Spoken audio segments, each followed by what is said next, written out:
सिद्धगिरी समं स्यात् कज्जलं सिन्धुपात्रे सुरतुरो शाखा लेखनी पत्रमुरमी लिखति यदि गृहीत्वा शारदा सर्वकालं तदपि तव गुणाना मीशपारं न याति.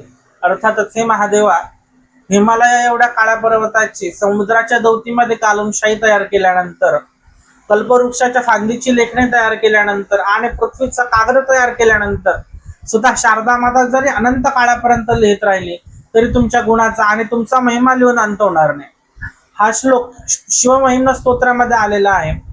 आज या व्हिडिओमध्ये आपण शिवमहिम्न स्तोत्र कोणी आणि का बरं रचलं हे जाणून घेणार आहोत. शिवमहिम्न स्तोत्र पुष्पदंत नावाच्या गंधर्व राजाने रचलेलं होतं.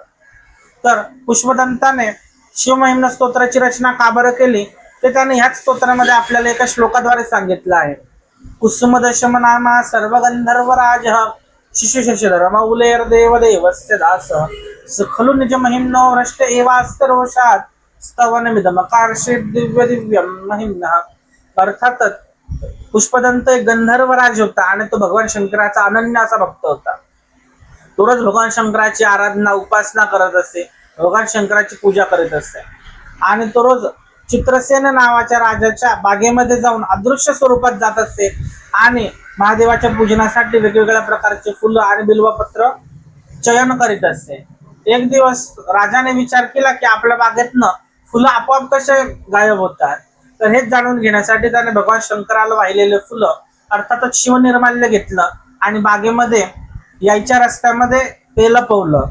तेव्हा गंधर्वराज पुष्पदंत जेव्हा अदृश्य स्वरूपात बागेमध्ये प्रवेश करत होता तेव्हा त्याचा पाय चुकून त्या शिवनिर्माल्यावर पडला आणि त्याची अदृश्य व्हायची शक्ती जी होती ती नष्ट झाली.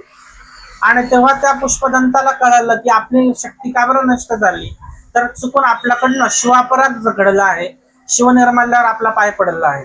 म्हणून महादेवाला प्रसन्न करण्यासाठी त्यांनी शिवमहिम्न या दिव्य स्तोत्राची रचना त्याने केली. तर श्रद्धा श्रावणाचा महिना सुरू आहे आणि तुम्ही पण शिवमहिम्न स्तोत्र पाठ करा आणि भगवान शंकराची कृपा तुमच्या सगळ्यांवर राहो. हर हर महादेव.